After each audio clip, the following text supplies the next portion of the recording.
Ipinangako ni Jordan kay Billy na aayusin nila ito at hindi muna umuwi si Billy sa bahay, magpapalipas oras muna siya para mawala ang kanyang galit. Habang nagpapahangin sina Billy at Jordan, nakakita naman ito si Jordan ng shooting star, kaya sinabihan niya si Billy na mag-wish ito. Ang sabi ni Billy na hindi niya pwedeng iasa ang Lovely sa shooting star unless mag-invest ito sa kanila. Ayaw niyang masayang lahat ng kanilang pinaghirapan at may naisip naman ng idea si Billy para matupad niya ang pag-launch ng Love Line. Isasangla na lang niya ang kanyang bahay na siyang hindi kinatuwa ni Jordan. Kaya sa pagkakataon na itong nag-wish na nga si Billy sa shooting star na sana mahuli na nga na nila ang hacker. Sumagot naman ito si Jordan na sige. Kaya napangiti nito si Billy. Sa pag-uwi ni Billy sa kanyang bahay, inayak agad siya ni Precious na kumain na sila. Hinanap naman ni Billy ang kanyang kapatid. Sinabi naman ni Precious na tulog na ito. At nagtataka naman si Billy kung bakit 3 ang plato sa lamesa. Sinabihan ni Precious si Billy na hindi ba niya nakita ang kanyang tinek sa kanya na may bisita sila. Ang pagtatakang tanong ni Billy kung sino. At lumabas naman ito si Abby sa banyo. Kaya natuwa nito si Billy nung nakita niya muli si Abby. Isinabay na ito ni Precious sa bahay dahil kinukulit siya ni Abby kung kailan ito bibisita ulit si Billy sa center dahil gusto niya itong magpasalamat sa kanilang pag-uusap noong nakaraang araw. Sinabihan ni Billy si Abby na hindi siya dapat magpasalamat. Ginagawa naman niya talaga yan. Mga once a week doon sa center. Masaya siya na nakakatulong. Buti na tulungan niya ito. Ang sabi ni Abby na hindi siya nagkamali talaga ng iniidolo.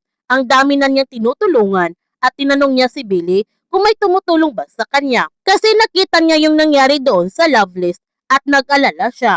Kaya isa rin yung sa rason kung bakit siya nandito. At ipinakita niya kay Billy ang bagong post ni Valerie sa social media na sinisiraan na naman si Billy nito. Sinabihan ni Abby si Billy na inaasar lamang siya ni Val kasi gusto ni Val na mag-react siya. Tapos kapag nag-react siya, meron nang ipopost si Val. Ang sabi ni Billy ang tagal na niyang inaalagaan yung kumpanya. Ngayon pa ba niya aatrasan si Val? Sinabihan ni Precious si Billy, okay lang yung lumaban, pero hindi sa ganyang paraan. Humingi naman ng sorry si Billy kay Precious at nasabi lang niya yon dahil galit lang kasi siya sa mga taong hindi marunong lumaban ng harapan. Hindi na niya kasi pwedeng palampasin ito. Oras na malaman niya kung sino yung nanggugulo, ipapakulong niya ito at hindi niya ito titigilan. Hindi pa niya kilalang magalit siya.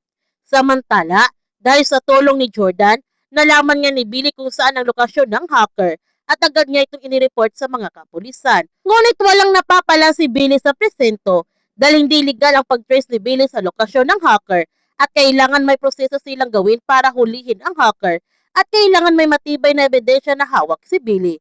Hindi pwede haka-haka lang. Kaya inis na inis ito si Billy at umalis na siya sa presento at siya na lamang ang pupunta sa lokasyon ng hacker. Sa kanyang pagdating doon, narinig niya mismo ang ginawa nilang pangahak sa kanyang account at sa Lovely. At may nagutos nito kay Kaloy para gawin ito. Tinawagan niya si Jordan para ipalam ang kanyang gagawin at kailangan makakuha siya ng ebidensya para ipakita sa kapulisan. Pinigilan naman ni Jordan ang binabalak ni Billy dahil napakadelikado ang kanyang gagawin. Pero hindi nakinig si Billy at pinatay niya kagad ang cellphone. Kaya agad na nga nagtungo si Jordan sa kinaroonan ni Billy. Habang kumukuha ng video si Billy, nahuli naman siya ni Kaloy. Kaya agad siya nito tumakbo. Naabutan naman si Billy at gusto ni Kaloy na burahin niya ang video kung hindi masasaktan siya nito. Pero ayaw burahin ni Billy dahil ito lamang ang ebidensya para ipakita niya sa mga pulis. Kaya sa pagkakataon na ito, sasaktan na nga siya ng hacker si Billy. Buti na lamang dumating si Jordan at nagtotoo silang dalawa ni Kaloy. Habang nakikipaglaban si Jordan kay Kaloy, natamaan naman siya ng kutsilyo sa may braso at pinapalis na sila ni Kaloy. Bumalik sa loob ng bahay si Kaloy at tinawagan niya ang nag-utos sa kanya at sinabihan niya ito na may problema sila. At bigla na lamang dumating ang mga tanod at hinuli nila si Kaloy. Hindi naman nalaman nila Jordan at Billy kung sino nag-utos kay Kaloy para i-hack ang love list. Dahil sinabi ni Kaloy sa kapulisan na hindi niya kilala ang nag-utos sa kanya. Dahil sa cellphone lamang niya ito nakausap at iniwan lamang sa labas ng kanyang bahay ang perang pambayad nito. Nananalangin naman si Jordan na sana hindi si Val ang gumawa nito. Humingi naman ng sorry si Billy kay Jordan dahil nadamay pa ito. Ang sabi ni Jordan, ano pat magkaibigan sila. Kinabukasan, kahit injured na si Jordan, umatid pa rin ito sa family din ni Oliver para iparamdam sa bata na may ina at ama pa rin ito. Ngunit si Abby, Nagmamanman naman ito sa labas ng bahay ni Billy. Makikita mo sa kanyang pagmukha na may binabalak itong masama at mukhang may kinalaman ito sa pangahak sa love list. Kaya huwag natin palalapasin ang kapanapanabik ng mga tagpo sa Someone Someday.